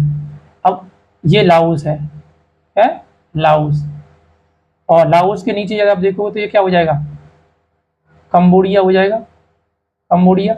और ये दोनों देशों सीमा लगा रहा है, इस देश का नाम क्या है, इसका नाम वियतनाम है, वियतनाम, ठीक है। पहले ये देखो, तो देखो म्यांमार के बारे में हम पूरा पढ़ चुके हैं, कोई दिक्कत नहीं है। मेन चीज़ हमारी किसकी है, थाईलैंड की है। तो थाईलैंड के बारे में करो, थाईलैंड के बारे में क्या बोलेंगे, तो सबसे पहले ये देखो, देखो ये वाली जो सीमा ना, ये वाली, ये मैं जो बता रहा हूँ, ऊपर ये चीन है, ध्यान रखना है, इनके ऊपर ये चीन सीमा लगा रहा है, ध्यान रखिएगा, ठीक है। मैं देखो आप स्पष्ट कर दे रहा हूँ, इस मैप को देखो दोबारा से, जिससे आपको समझ में आए सारी चीज़ें। देखो ये चाइना है येलो कलर का, ये हमारा भारत है, तो ये चाइना के जस्ट नीचे ही तो पड़ते हैं आसियान कंट्री, जस्ट नीचे देखो ये, तो ये म्यांमार हो गया। म्यांमार के देखो बगल में यहाँ पर क्या है, ये लाओस है, इधर नीचे क्या है, थाईलैंड है, और इधर देखो ये येलो कलर का दिख रहा है, लाओस के जस्ट नीचे ये येलो कलर का कंबोडिया है। ये पतला सा आपको ये पूरा सा बड़ा सा देश दिख रहा है, ये वाला इधर इनकी तरफ ही, इसका नाम क्या होगा, हो जाएगा वियतनाम हो जाएगा, क्या हो जाएगा, वियतनाम। तो अब देखो थोड़ा समझते हैं इसी के अंतर्गत। तो जो थाईलैंड है दोस्तों, तो थाईलैंड के बारे में सबसे पहला प्रश्न हमारे सामने यही रहेगा, क्या थाईलैंड जो है वो, देखिएगा थाईलैंड चाइना से सीमा लगाता है, तो आप यहाँ पर देखिए थाईलैंड की सीमा जो है चाइना से नहीं लगती है, क्योंकि देखो ये जो है ना, ये ऊपर जो देश दिख रहा है आपको, ये वाला, ये देश द्वारा इसकी सीमा ऊपर से घेर नहीं लेता, ये इसकी सीमा जो लगती है किससे लगती है, अगर मैं आपसे बोलूँ तो म्यांमार से लाओस की सीमा लग जाती है। अगर लाओस की सीमा म्यांमार से लग जाती है, इसका मतलब है थाईलैंड जो ऊपर नहीं जा पाएगा, चाइना है। तो सबसे पहला प्रश्न हमारे सामने यही है कि इसकी सीमा, यानी थाईलैंड की सीमा, इसकी सीमा चीन से नहीं लगती है, चीन से नहीं लगती है, ठीक है, ये आप मेंशन कर लो कहीं पर, नहीं लगती है, पहला प्रश्न, ठीक है। दूसरा प्रश्न यदि हम बात करें दोस्तों म्यांमार के बारे में, तो म्यांमार जो है ना, म्यांमार, थाईलैंड शब्द आ रहा है, इसका नाम थाईलैंड। तो म्यांमार जो है ना, इसका पूर्व नाम क्या था, इसे पूछेगा इसका प्राचीन नाम क्या है, पूर्व नाम ध्यान रखना है, इसे बोलते हैं श्याम देश। ये प्रश्न पूछ सकता है आपसे, तो बताओ श्याम देश किसे बोला जाता है, तो थाईलैंड को हम श्याम देश के नाम से जानते हैं, ये आपको ध्यान रखना है, श्याम देश, ठीक है, ये कर लेंगे। अगर बात किया जाए दोस्तों यहाँ पर म्यांमार में, इसमें लगभग 35,000 मंदिर है, इसमें थाईलैंड में कितने मंदिर हैं, 35,000 प्लस मंदिर हैं। और यहाँ पर कौन से धर्म की अधिकता है दोस्तों, तो बौद्ध धर्म की अधिकता है। यहाँ पर कौन से धर्म के लोग ज़्यादा रहते हैं, तो बौद्ध धर्म के जो लोग हैं वो ज़्यादा मात्रा में रहते हैं। जैसे म्यांमार में बौद्ध धर्म के लोग ज़्यादा रहते हैं, उसी तरह से थाईलैंड में भी बौद्ध धर्म के लोग ज़्यादा रहते हैं। और यहाँ 35,000 से अधिक मंदिर है, ध्यान रखना इसमें, यानी काफ़ी ज़्यादा क्या है ये, मतलब रिलीजियस जो वो है, फॉलो ज़्यादा करता है, ये ध्यान रखना थाईलैंड जो रहता है वो। इसके अलावा बात किया जाए तो जो म्यांमार है, ये जो थाईलैंड है, थाईलैंड की बात की जाए, थाईलैंड में और विशेष क्या हो जाएगा, तो मैं बता दिया था पहले ही कि यह जो है थाईलैंड है ना, थाईलैंड जो है, अगर मैं आपसे बोलूँ सफ़ेद हाथियों के लिए प्रसिद्ध है, सफ़ेद हाथियों के लिए, तो सफ़ेद हाथियों के लिए प्रसिद्ध देश कौन सा हो जाएगा, सफ़ेद हाथियों के लिए प्रसिद्ध देश कौन सा हो जाएगा, तो वो हो जाएगा, आपको ध्यान रखना है, थाईलैंड हो जाएगा। कौन सा देश हो जाएगा, थाईलैंड हो जाएगा, ठीक है। इसके अलावा अगर मैं आपसे बोलूँ दुनिया का 2/3 रबड़ का उत्पादक देश कौन सा हो जाएगा, ये थाईलैंड ही हो जाएगा, ध्यान रखना है। दुनिया का 2/3 लगभग 66% जो रबड़ है ये अकेले उत्पादन कर देता है थाईलैंड, ये आपको ध्यान रखना है, इसके अंतर्गत ये भी आ जाएगा। इसके अलावा दोस्तों बात किया जाए तो आपको ध्यान रखना है, थाईलैंड की एक नदी है, नदी यहाँ पर बना दे रहा हूँ, नदी जो रहती है वो, अब देखो नदी जो है ना, ये नदी ऊपर से चाइना से निकल के आती है, ठीक है, तो लाओस से होते हुए, कंबोडिया से होते हुए और ये थाईलैंड से होते हुए थाईलैंड की खाड़ी में गिर जाती है, ठीक है, ये ध्यान रखना है। और इस नदी का नाम दोस्तों क्या पड़ जाएगा, इस नदी का नाम है मेकांग नदी, क्या हो जाएगा, मेकांग नदी, मेकांग। तो अगर मैं तुमसे बोलूँ मेकांग नदी जो है वो थाईलैंड की मुख्य नदी है, थाईलैंड की मुख्य नदी, अगर तुमसे पूछे मुख्य नदी, तो थाईलैंड की मुख्य नदी का नाम क्या हो जाएगा दोस्तों? तो मेकंग नदी है। ठीक है, ध्यान रखिए मेकंग। तो मेकंग नदी जो है वो किसकी है? थाईलैंड की मुख्य नदी है। लेकिन इसका ओरिजिन कहाँ से हो रहा है? तो चाइना से हो रहा है, ध्यान रखिएगा, है ना, चाइना से। अब दोस्तों जैसे हम आगे बढ़े तो आगे हम समझते हैं और क्या विशेष बनेगा इसमें। इसमें चाहो तो एक चीज़ लिख लीजिएगा, जो मेकंग नदी जल विवाद है ना, मेकंग नदी जल विवाद, मेकंग नदी जल विवाद, ये हमारे सामने है। इसे हम गोल्डन ट्रेंगल कहते हैं, गोल्डन ट्रेंगल, गोल्डन ट्रेंगल, है ना, गोल्डन ट्रेंगल विवाद कहते हैं इसको, ध्यान रखना। नदी जल विवाद क्या बोलते हैं? स्वर्णिम त्रिभुज विवाद बोला जाता है। देखो गोल्डन ट्रेंगल में शामिल देश, तो इससे पहले हम जब सार्क पढ़ा रहे थे तो सार्क में भी गोल्डन ट्रेंगल नाम से एक शब्दावली हमको मिली थी, जिसमें आपको बताया गया था कि गोल्डन ट्रेंगल जो कि अफीम उत्पादक देश हैं, तो अफीम का उत्पादन जो देश करते हैं उन्हें गोल्डन ट्रेंगल में शामिल रखते हैं, जिनमें 3 देश थे, यानी कि पाकिस्तान था, अफगानिस्तान था, ईरान था। लेकिन यहाँ पर भी वही शब्दावली रिपीट हो रही है कि गोल्डन ट्रेंगल। तो दक्षिण पूर्वी एशिया में प्रश्न पूछता है कि दक्षिण पूर्वी एशिया के हिसाब से गोल्डन ट्रेंगल का क्या मतलब है? तो मेकंग नदी जल विवाद है। मेकंग नदी आती तो चाइना से निकलती हुई, लेकिन अब जो लाओस की सीमा पर और कंबोडिया की सीमा पर और फिर ये मतलब देखा जाए तो थाईलैंड की सीमा पर लगभग प्रभावित होते हुए अब ये क्या कहाँ गिर जाती है? तो इधर पड़ती है थाईलैंड की खाड़ी। कहाँ पड़ती है?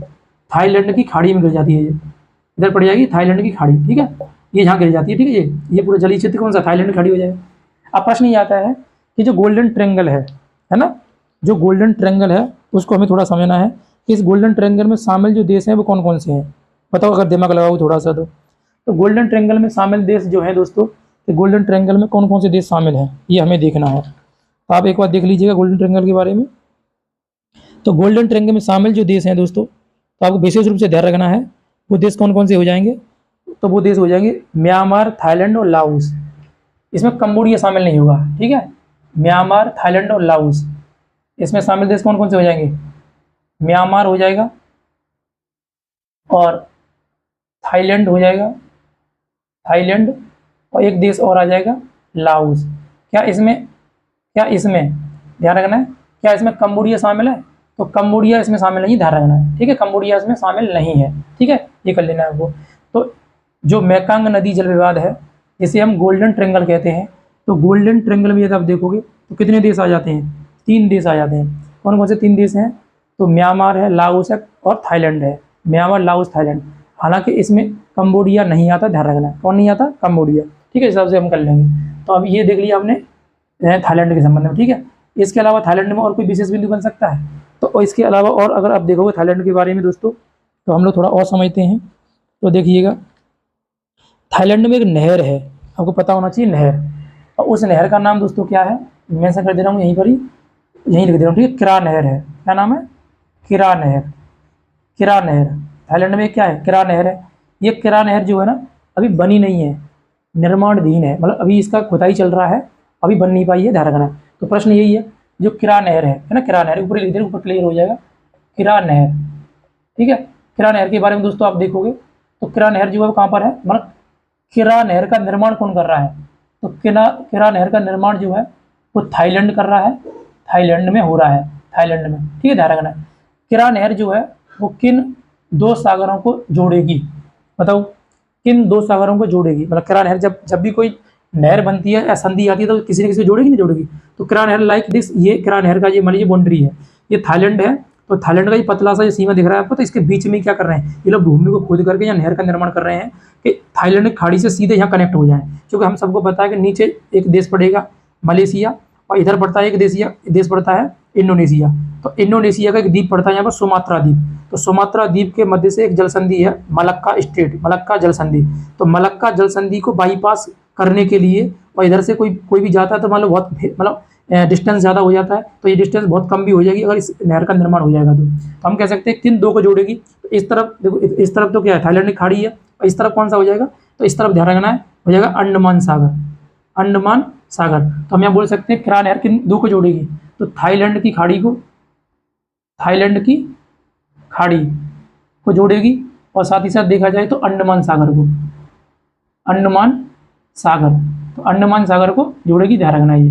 तो ये शब्दावली आपको ध्यान रखनी है, इसके हिसाब से हम इसे रेड कर लेंगे। तो किरा नहर अभी निर्माणाधीन है, थाईलैंड इसका निर्माण कर रहा है। किरा नहर के बन जाने से किसको ज़्यादा नुकसान होगा, तो मलक्का जो स्टेट है उसको ज़्यादा नुकसान होगा, क्योंकि अभी जो फिलहाल जो जहाज़ होते हैं पानी के वो सब किधर से जाते हैं, मलक्का स्टेट से होते हुए निकल जाते हैं। लेकिन अगर किरा नहर बन जाएगी तो मलक्का स्टेट से बाईपास हो जाएगा, ध्यान रखना। तो वही स्थिति यहाँ क्या हो जाएगी, बन जाएगी। तो किरा नहर के बारे में ये हो जाएगा। तो दोस्तों देखिएगा, थाईलैंड के संबंध में हम लोग चर्चा कर रहे थे। तो थाईलैंड में आप थोड़ा सा एक बार रिकॉल करो सारी चीज़ों को।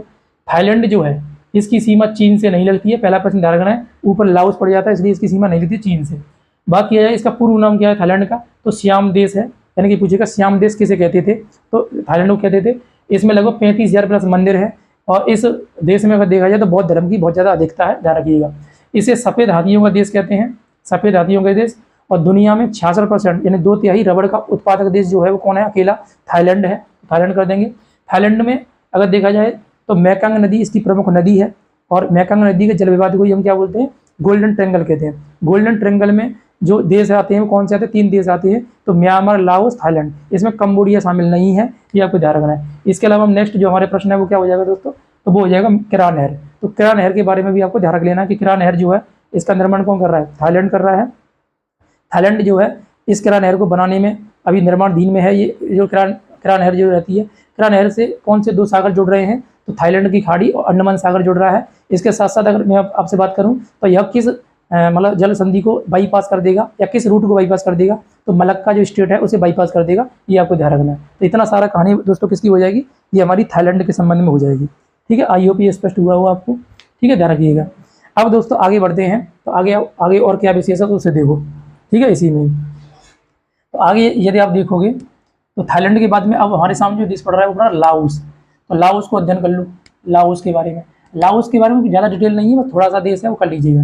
ठीक है, देखो क्या इसमें डिटेल है लाओस के बारे में। दोस्तों ये लाओस ये वाला देश है। ठीक है, तो लाओस की सीमा चाइना से लगती है। लाओस की सीमा किससे लगती है, लाओस की सीमा मतलब वियतनाम से लगती है, और थाईलैंड से भी लगती है, और म्यांमार से भी लगती है। ठीक है, ध्यान रखना है, यानी कि चाइना से भी, वियतनाम से भी, कंबोडिया से भी, और अगर बोले यहाँ पर तो ये कौन सा है, थाईलैंड और ये म्यांमार, इन सबसे देशों से लग रही है। यह जो देश है ना, इस देश की राजधानी का नाम वियन तिएन है, लिखा हुआ पहले से बता दिया था आपको। और की इसकी क्या है, मुद्रा है। ठीक है, लाओस के बारे में एक प्रश्न जो ज़्यादा इंपॉर्टेंट है वो ये है कि लाओस पूरे दक्षिण पूर्वी एशिया में, पूरी दक्षिण पूर्वी एशिया में एकमात्र ऐसा देश है जो लैंड लॉक कंट्री है। ठीक है, तुम्हारे पेपर में अगर मैं आपसे बोलूँ दक्षिण पूर्वी एशिया में सर्वाधिक कोई प्रश्न पूछा गया है तो यही पूछा जाता है कि कौन सा देश ऐसा है जो लैंड लॉक कंट्री है, दक्षिण पूर्वी एशिया में जो मतलब लैंड लॉक कंट्री रहता है।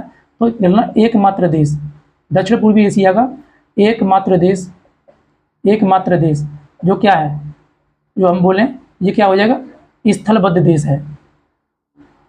स्थलबद्ध देश है यानी कि लैंड लॉक कंट्री है, लैंड लॉक कंट्री।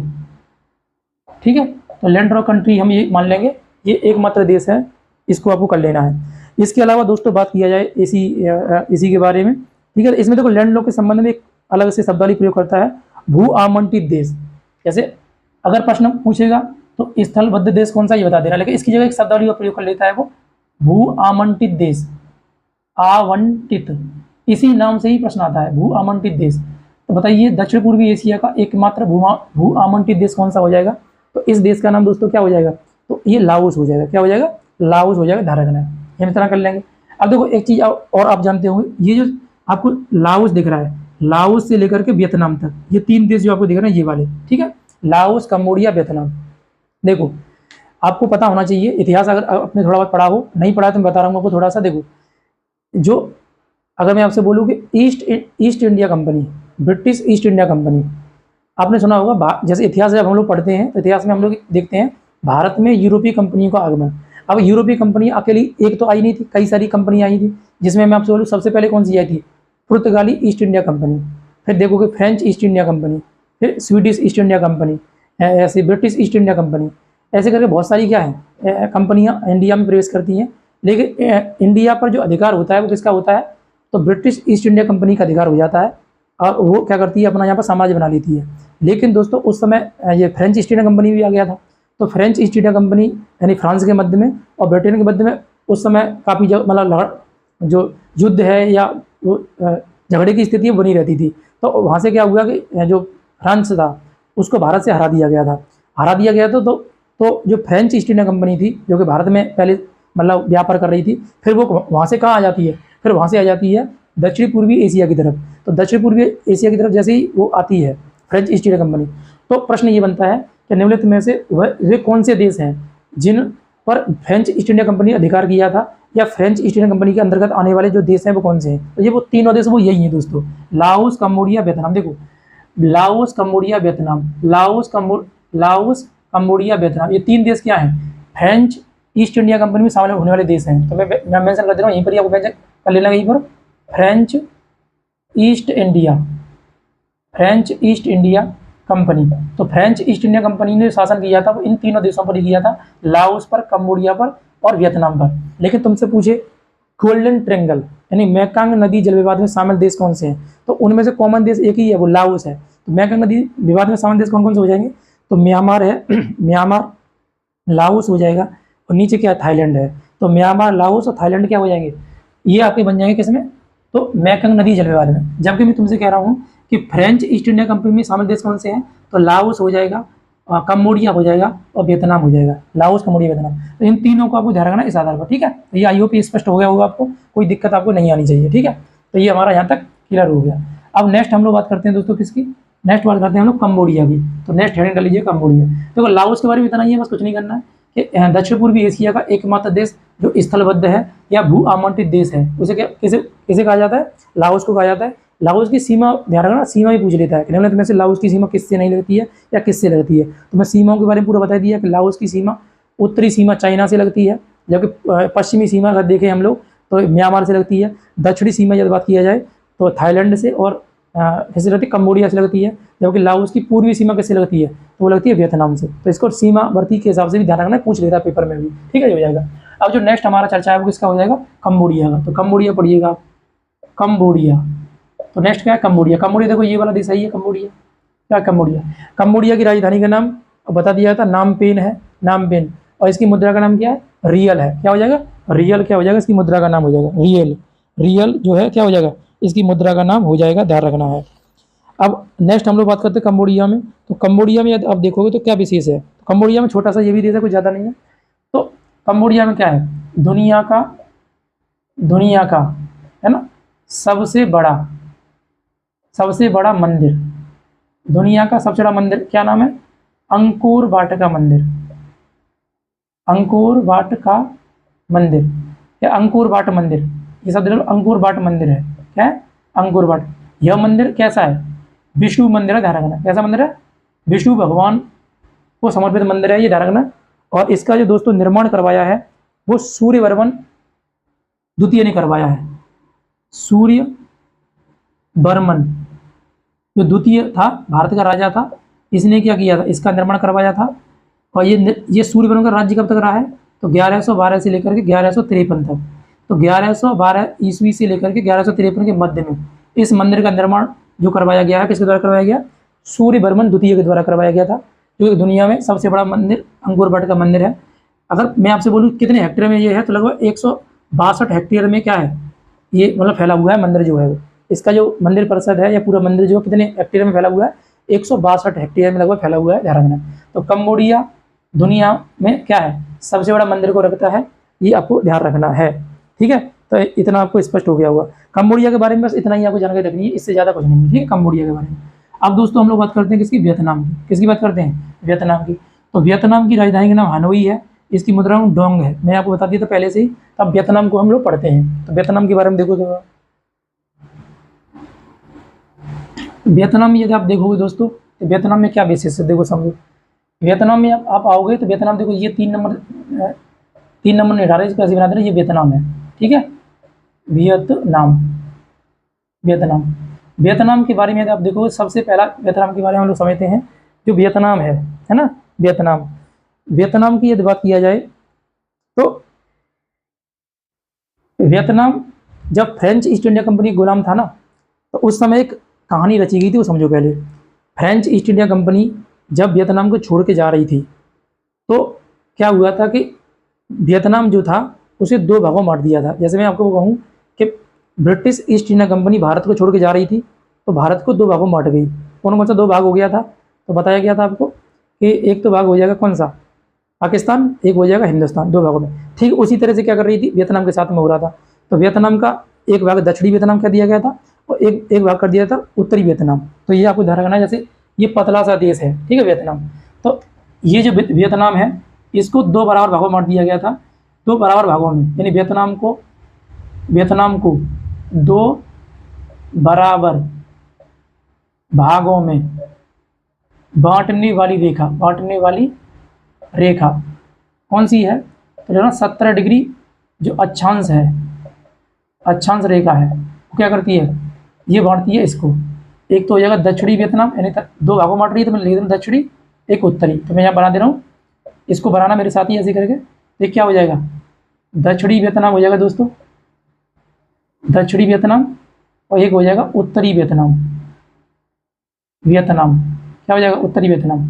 तो दक्षिणी वियतनाम, उत्तरी वियतनाम हमारे सामने 2 आ रहे हैं। इन दोनों के मध्य से कौन सी रेखा गुजरती है, 17 डिग्री अक्षांश रेखा गुजरती है। रेखाओं के संबंध में चर्चा हो रही, तो रेखाएं और भी हमें मिलती है, जैसे मैं कहूँगा आपसे 24 डिग्री अक्षांश रेखा किन 2 देशों के मध्य में है, 38 डिग्री अक्षांश रेखा किन 2 देशों के मध्य में है, 49 डिग्री अक्षांश रेखा किन 2 देशों के मध्य में है। आप चाहो तो यहाँ पर भी इनको भी रिकॉल कर लीजिएगा।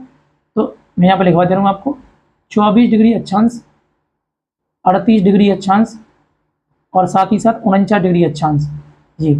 तो 24 डिग्री दोस्तों भारत पाकिस्तान के मध्य में है, जो सर्करी वाला एरिया वहाँ पर काफ़ी अच्छे सीमा बनाती है। ये उत्तरी कोरिया, दक्षिण कोरिया के मध्य में 38 डिग्री है, और 49 डिग्री किसके मध्य में हो जाएगी, तो यूएसए और कनाडा के मध्य में है। ठीक है, ये डिग्री के हिसाब से हम थोड़ा देख लेंगे, आगे जब देश आएंगे तो पढ़ाएंगे भी वहाँ पर, ये हो जाएगा। तो वियतनाम को मैं चर्चा कर रहा था कि सर वियतनाम जो था, इस पर फ्रेंच ईस्ट इंडिया कंपनी का अधिकार था।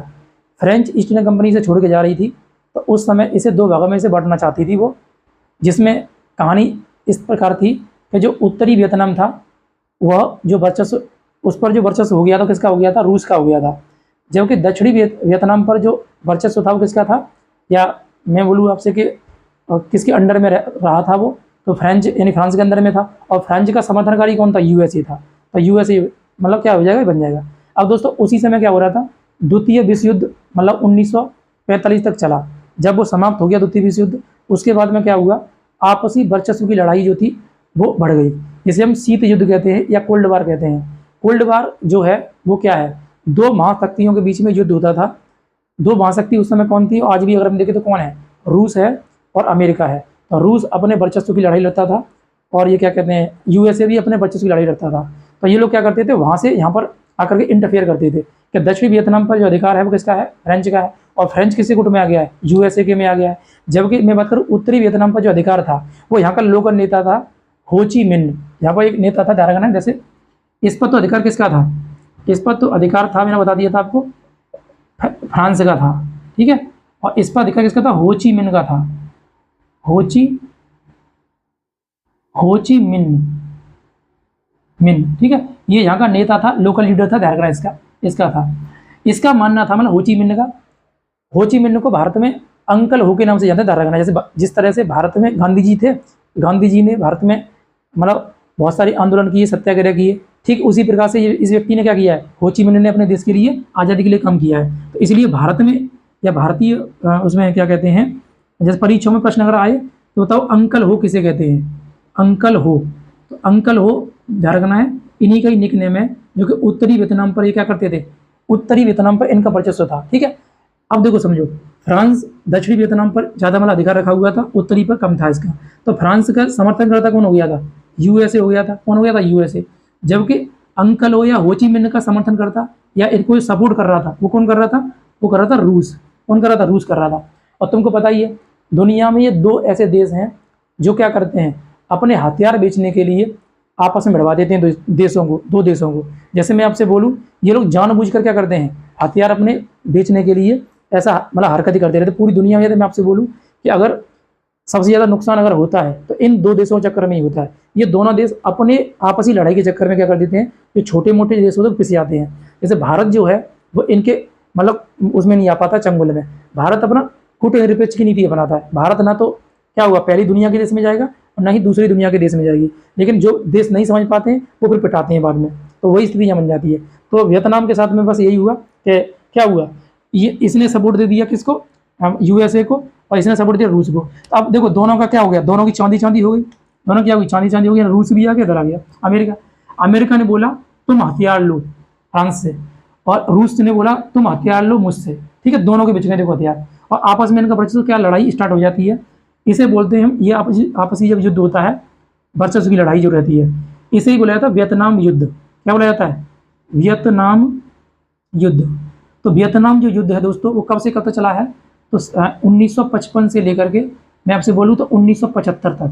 तो पूछेगा आपसे वियतनाम युद्ध जो है किन दो देशों के मध्य में हुआ था, तो यानी हो ची मिन्ह और जो यूएसए और रूस है उनके मध्य में, ठीक है, ध्यान रखना है। हालांकि देखो यहाँ पर जो एक्चुअल में रूस जो था ना, वो अंकल हो को सपोर्ट नहीं करता था ज़्यादा, वो सिर्फ जैसे यहाँ के लोकल नेता, लोकल और भी जो जैसे जनता होती है, तो जनता में से ही बहुत सारे कबीलाई लोग होते हैं ना, उनको ये लोग क्या करते थे, हथियार वगैरह दे। जैसे मैं आपसे एग्जाम देकर समझाता हूँ, जैसे मतलब तालिबान आतंकवादी है, ठीक है, या मैं आपसे ये बोलूँ जैसे अभी हाल ही में अगर तुम देखोगे क्या कहते हैं, ये हैती विद्रोही है ना, या जैसे मान लीजिएगा हमास है जो कि उसमें इजराइल और फिलिस्तीन में जो विवाद चलता है उसमें, तो वो क्या है, आतंकवादी ग्रुप है।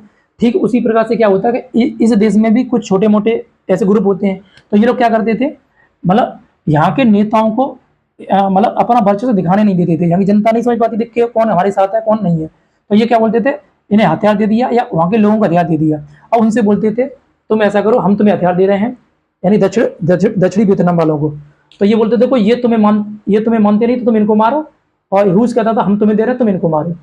यही आपसी वर्चस्व की लड़ाई होती थी। इन आपसी वर्चस्व की लड़ाई में सर्वाधिक फायदा किसको हो रहा था, इन दोनों को हो रहा था, यूएसए को और रूस को हो रहा था, संयुक्त राज्य अमेरिका को, इन दोनों को। और ये अपने युद्ध क्या कर रहे थे, हथियार बेच रहे थे, पैसा कमा रहे थे, और इसी युद्ध को बोलते हैं। अब इस युद्ध से परिणाम ये निकला दोस्तों, क्या ये जो युद्ध है वियतनाम युद्ध, इस वियतनाम युद्ध से क्या हुआ, जो वियतनाम है वो पूरी तरह से तहस नहस हो गया, कंप्लीटली तहस नहस।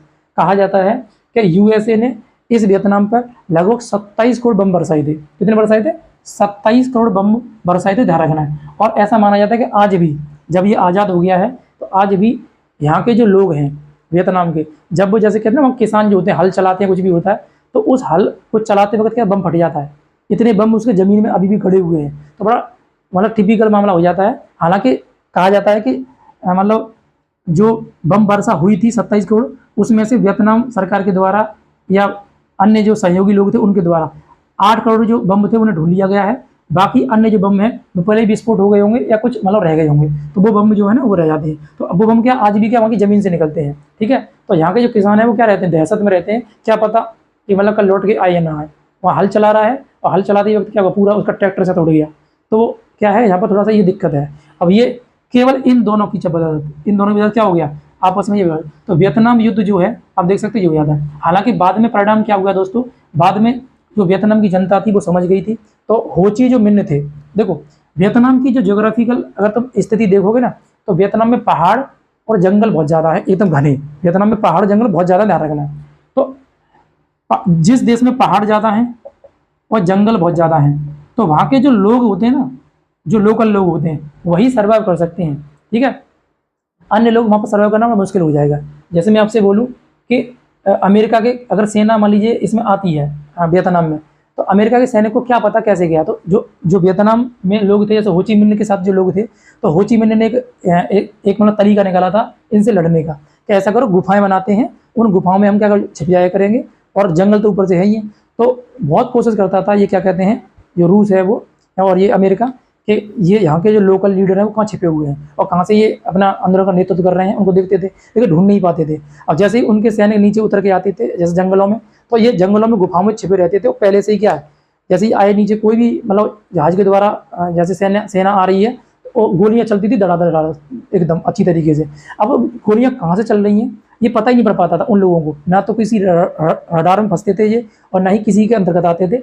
ऐसा इनका कुछ मतलब वहाँ का ज्योग्राफिकल लोकल था, नहीं पहाड़ी इलाका था और जंगल था। ऐसे मतलब गुरिल्ला वार की तरह काम करते थे। गुरिल्ला वार जो होता है ना, छिप करके है ना, क्या करना, युद्ध करना, वैसे ही। तो इसी के लिए क्या किया था, जब ये दिखते नहीं थे यहाँ के लोग, तो खुशियाँ करके गुस्सा होकर के यूएसए ने क्या किया, बमबारी कर दी। इसके वो 27 करोड़ बम डाल दिए।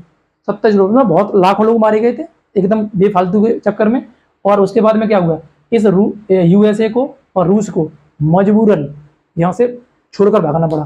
फिर उसके बाद क्या हुआ, जो हो ची मिन्ह थे, इन हो ची मिन्ह के नेतृत्व में क्या हो गया था, हो ची मिन्ह के नेतृत्व में ही यह वियतनाम जो था, जो कि उत्तरी वियतनाम और दक्षिणी वियतनाम के रूप में जाना जाता था, उसे एक कर दिया गया, जिसका नाम वियतनाम हो गया था। हालांकि ये प्रश्न आता ही है कि उत्तरी वियतनाम और दक्षिणी वियतनाम को अलग करने वाली जो अक्षांश है वो कौन सी है, 17 डिग्री है। हालांकि ये एक ही देश है, ध्यान रखिए वर्तमान ही हो जाएगा। तो इस तरह से हम क्या कर लेंगे, वियतनाम के बारे में थोड़ी सी जानकारी रख लेंगे।